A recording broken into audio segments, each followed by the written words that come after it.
The red sky above the colony bled into the horizon, casting its glow across endless fields of shimmering grain.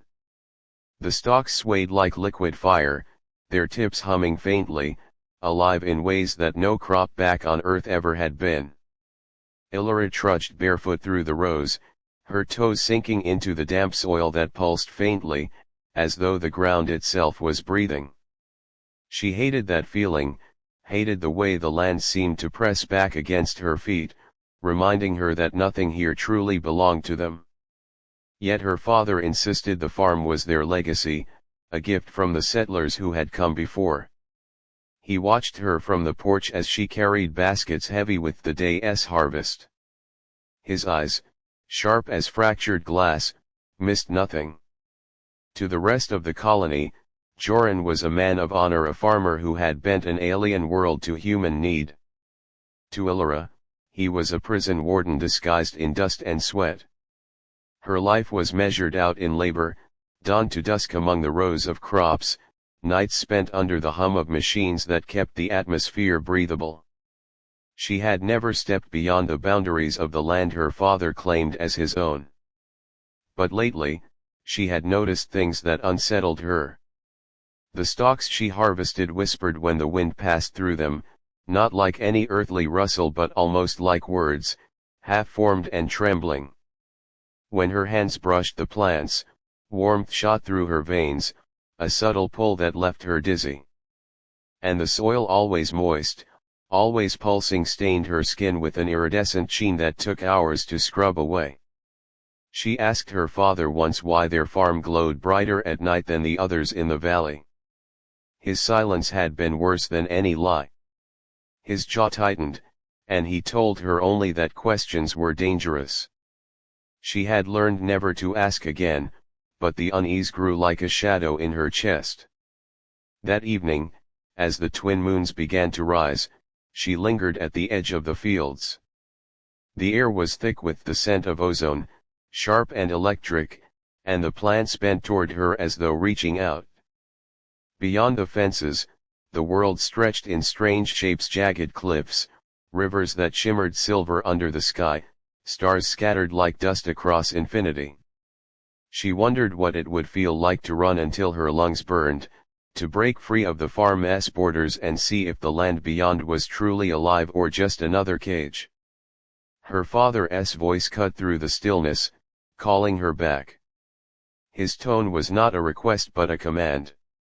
She turned reluctantly, clutching the basket tighter. Freedom, she thought, existed just past the fences. And one day, she swore, she would cross them. Elara woke before dawn, the air inside the farmhouse thick with the metallic tang of machinery. The hum of the filtration units never ceased, a constant reminder that the colony's survival depended not only on soil and seed but on the fragile balance of science and alien nature. She slipped outside quietly, her bare feet pressing into the cool earth, and the fields loomed in front of her, rows upon rows of luminous stalks glowing faintly as if they had swallowed starlight. She had long suspected that what grew here was not meant for human hands. The settlers called it grain, but its kernels pulsed with a light that made her skin prickle. That morning, curiosity outweighed fear. She crouched low between the stalks, brushing one gently. A surge of warmth rippled through her palm, racing up her arm like liquid fire. Her breath hitched as visions flickered across her mind, fleeting images of faces she didn't know, voices crying out in languages she had never heard. She yanked her hand back, stumbling onto the dirt. The crop shivered as if alive, whispering in tones that made her heart pound. Her father's rules suddenly made sense. She was forbidden to touch the plants except with the insulated gloves he provided. He had claimed it was for safety, but she understood now it was control. He didn't want her to know what the soil was hiding. Later, while unloading baskets in the storage barn, she noticed something stranger still. The harvested stalks did not wilt or wither. Instead, they grew brighter in the dark, feeding on something unseen. She bent close, and it was then she heard it clearly, the faint sound of a heartbeat echoing from the bundled crop. Startled, she dropped the stalk, and its glow dimmed as though offended by her rejection. Her father entered then, his boots striking the floor like thunder. His eyes narrowed on her, and without a word he seized the fallen stalk, placing it back with the others. "You will not linger here," he said sharply. "The plants do not forgive mistakes." There was something in his voice, a tremor of fear that told her more than his words ever could. That night, lying awake, Elara pieced the fragments together. The crops weren't just alien plants, they were alive in ways beyond comprehension, and her father was nurturing them not for harvest but for something else. Something that tied her to this land. She thought of the visions that had burned her mind and realized with a chill that the soil itself was feeding on her on every moment she worked the fields, on every drop of sweat and breath she gave. She wasn't just her father's daughter. She was part of the farm's design. The night she finally ran, the moons were high and the fields burned with their strange silver glow. Elara's heart pounded so hard it felt louder than her footsteps as she slipped past the farmhouse and into the rows of alien grain. She carried nothing but the breath in her chest, her bare feet slapping against the soil that throbbed like a living drum beneath her. Behind her, the heavy doors slammed open, and her father's voice tore through the stillness, harsh and commanding. He had discovered her absence faster than she'd hoped. The crops seemed to resist her flight. Their stalks bent inward as if to block her path, brushing against her arms and legs, leaving faint trails of light that clung to her skin. Each touch sapped her strength, slowing her stride, but she forced herself onward. Ahead, the fence marking the edge of her father's land shimmered in the moonlight. Beyond it lay the cliffs, the rivers of silver, the unknown. Her lungs burned as she willed her legs to move faster, driven by a desperation that drowned out her fear. A sharp mechanical whir cut through the night. She glanced back and saw them, her father's drones, black metal husks with glowing red eyes, rising from their posts. Their wings buzzed like swarms of wasps as they took to the air, circling above her before swooping down. One schemed past her shoulder, the heat from its thrusters searing her skin. She ducked into the taller stalks, weaving through them as the drones shrieked overhead, their beams of red light sweeping the fields. The soil pulsed harder the farther she went, as if the farm itself was alive and furious at her escape. Roots seemed to shift beneath her feet, snaring her toes and sending her stumbling. She bit back a cry, catching herself on the glowing stalks, their whispers hissing in her ears. For a fleeting moment, she thought she heard her name breathed into the night, carried by the plants themselves. She wrenched free, her breath ragged, her legs trembling. Her father's shouts grew nearer. She risked one last glance behind her and saw him striding across the fields, a dark silhouette under the moons, the drones circling him like predators. His face was etched with fury, but also something else, fear. He was afraid of what would happen if she left. Elara threw herself forward, the fence just a few yards away now. Her chest felt like it might burst, her feet torn and bleeding against the unyielding earth. She didn't care. Every step carried her closer to freedom, closer to the world that waited beyond the farm's borders. And though the ground itself seemed to clutch at her, she swore nothing would drag her back. Elara's legs threatened to give out as she reached the fence line, her breath tearing through her chest. The drones shrieked above, their beams slicing through the night, and she knew her father was only moments behind. She pressed her palms against the cold metal of the fence, desperate to climb, but the structure crackled with energy, a low hum vibrating through her bones. It wasn't a simple barrier, it was alive, just like the fields. Her hope faltered for the first time, and despair clawed at her throat. Then, a sound unlike the others split through the chaos. A low, thrumming roar, mechanical yet wild, approached from beyond the cliffs. At first she thought it was another of her father's machines, but then it came into view, a figure on a hovering steed, its frame shaped like a horse forged from chrome and shadow, its hooves sparking blue fire as it schemed across the ground. The rider leaned low in the saddle, a long coat whipping behind him, a wide-brimmed hat shadowing his face. He didn't slow as he neared the fence. With a flick of his wrist, a coiled device shot forward, crackling with light.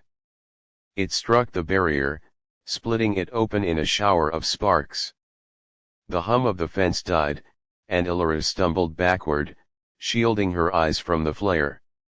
When the glow faded, the rider was there, towering over her, his gaze sharp and unreadable. "Get on," he said, his voice low but steady, as though the chaos around them meant nothing. For a moment she froze, torn between terror and trust. But the sight of the drones closing in pushed her choice.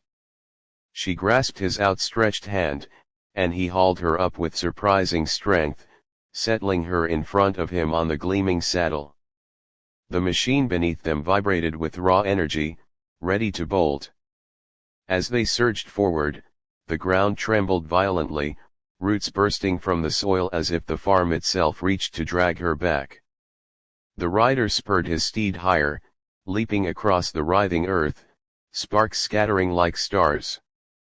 Elara clung to him, the wind whipping her hair into her face, her heart pounding in rhythm with the machine's thrusters. She dared a glance back. Her father stood at the fence, his face pale in the moonlight, his eyes burning with fury and something deeper recognition. And then it struck her, this cowboy was no stranger to her father. The way he stared across the distance was not of two men seeing each other for the first time, but of old enemies crossing paths once more. Elara turned back, her grip tightening on the rider's coat as they vanished into the alien night.